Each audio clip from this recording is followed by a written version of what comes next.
হিসাবে মানে না, তাদের মধ্যে কুফর আছে, ইসলামের চূড়ান্ত বিজয়ের তারা অস্বীকারী, তারা বেঈমান। এই জন্য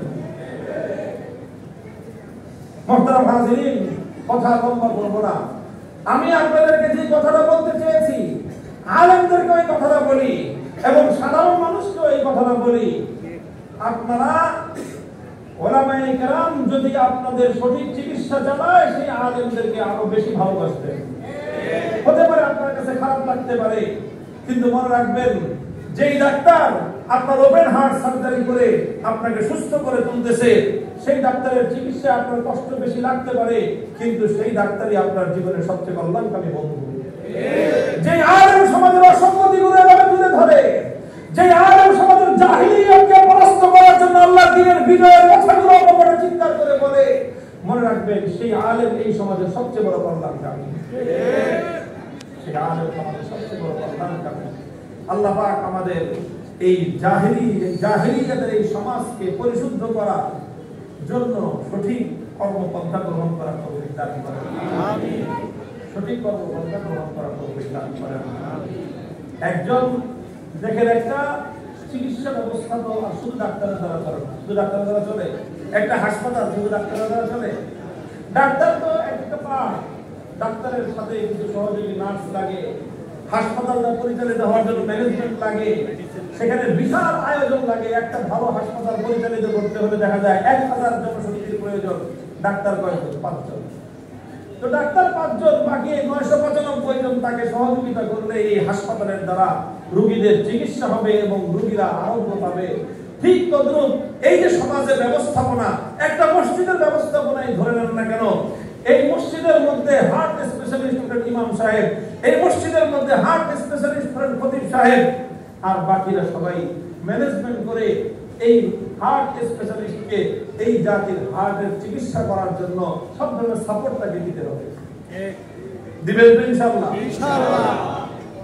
যারা মসজিদের কমিটি আছেন, আপনারা মনে রাখবেন যে আপনি যত বড়ই হন না কেন, আপনি একটা মেডিকেল কলেজের প্রিন্সিপাল হতে পারেন, কিন্তু মেডিকেল কলেজ ডাক্তার ছাড়া চলবে না। মসজিদ কমিটির সভাপতি, সেক্রেটারি, সমাজের যত বড় গুরুত্বপূর্ণ প্রভাবশালী ব্যক্তি হন না কেন, আল্লাহর দ্বীনের কাজ, জাতির আত্মশুদ্ধির কাজ, মানুষের আত্মার পরিশুদ্ধির কাজ, এটা একমাত্র ওই সকল লোকদের দ্বারাই হবে যাদের কাছে আল্লাহ প্রদত্ত এই আরোগ্যের চিকিৎসা ব্যবস্থা কোরআন এবং হাদিস ভিত্তিক ওয়াহির ইলম যাদের কাছে আছে, তাদের মাধ্যমে এই চিকিৎসাটা হবে। এবং এই জন্য সেই ডাক্তাররা যেন চিকিৎসা কার্যক্রম ভালোভাবে পরিচালনা করতে পারে, বাকি সকল ম্যানেজমেন্টের দায়িত্ব হলো ডাক্তারকে সাহস যোগানো, ডাক্তারকে সহযোগিতা করে যাওয়া। যে হুজুর আপনি বলে যান, আসল সাথে আমরা আপনার করবেন তো ইনশাআল্লাহ? ইনশাআল্লাহ। আল্লাহ পাক আপনাদেরকে কবুল করেন।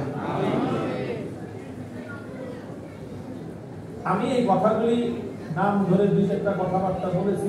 আমি সুনির্দিষ্ট নাম ধরে সাধারণত কথা বলি না, কিন্তু এই জায়গাটায় প্রধান সমস্যা ইমানের সাথে রিলেটেড, এই জন্য নাম ধরে কথাটা বললাম। যারা এখান থেকে সংশোধনের সবক নেবেন তারা ভালো করবেন, আর এই কথা বলার কারণে আমাদের উপর ক্ষিপ্ত হইতে পারবেন, কিন্তু ক্ষতি আপনারই হবে। আওয়ামী লীগের লোকজন থাকলে তাদেরকেও পরামর্শ দিচ্ছি, দেই এখনো বলি যে এর পরবর্তী আপনাদের যে রিফরমেশনটা হবে, একটা রিফরমেশন ছাড়া তো বাংলাদেশে নতুন করে আপনার কাজ শুরু করতে পারবেন না। ওই রিফরমেশনের সময় এই জানটা আপনাদের উপর দূর করে দিবেন যে এই যে ইসলামের বিজয়ের কথা শুনলে, আলেম আমাদের কথা শুনলে শাপলা চত্বরে গেছিস কেন? এই জন্য গোটা বাংলাদেশে এমন কোনো বাস স্ট্যান্ড ছিল না, এমন কোনো ট্রেন স্টেশন ছিল না, এমন কোনো আপনার লঞ্চ স্টেশন ছিল না, এমনকি এমন কোনো হাসপাতাল ছিল না যে হাসপাতালগুলোতে গিয়ে গিয়ে আমাদের আহত, অর্ধমৃত, নিহত ব্যক্তিদেরকে লাঠিতে না পিটিয়েছিল। কারণ ওই একটাই যে তারা কি জন্য এত জোরে কথা বলতে গেছে। এই যে মানসিকতাটা, এটা ভয়ঙ্কর একটা জাত। এই জাতটাকে দূর করে রিফরমেশন করে তারপরে আসেন, জাতি আপনাদেরকে আবার গ্রহণ করবে। আর এই জাল রেখে আবার আসবেন, আবার সংঘাত হবে এবং সংঘাতে আবারও পরাস্ত হবে ইনশাআল্লাহ, আবারও পরাস্ত হবে ইনশাআল্লাহ। আর এই জাল যেন অন্য কারোর মধ্যে সংক্রমিত না হয়, ভাই আপনাদের যাদের যাদের ভালো চাই আমি তাদেরকে বলে দিছি যে আপনাদের মধ্যে কিন্তু সংক্রমিত হইতেছে, কাজে সতর্ক হয়ে যান। এই জান যেন সংক্রমিত না হয়। এই জান নিয়ে শাহজালালের দেশে ইনশাআল্লাহ চলতে পারবে না। আল্লাহ পাক রব্বুল ইজ্জত আমাদেরকে তৌফিক দান করেন, আমরা যেন এই দেশে আল্লাহর দ্বীনকে চূড়ান্ত বিজয়ী করতে পারি। আল্লাহ পাক রব্বুল আলামিন আমাদের আত্মার পরিশুদ্ধি দান করেন, আমরা যেন সুস্থ সুন্দর সোনালী মানুষে পরিণত হতে পারি। ওয়া আখিরু দাওয়ানা আলহামদুলিল্লাহি রাব্বিল আলামিন। সুবহানাল্লাহি ওয়া বিহামদিহি সুবহানাল্লাহিল আযীম। আল্লাহ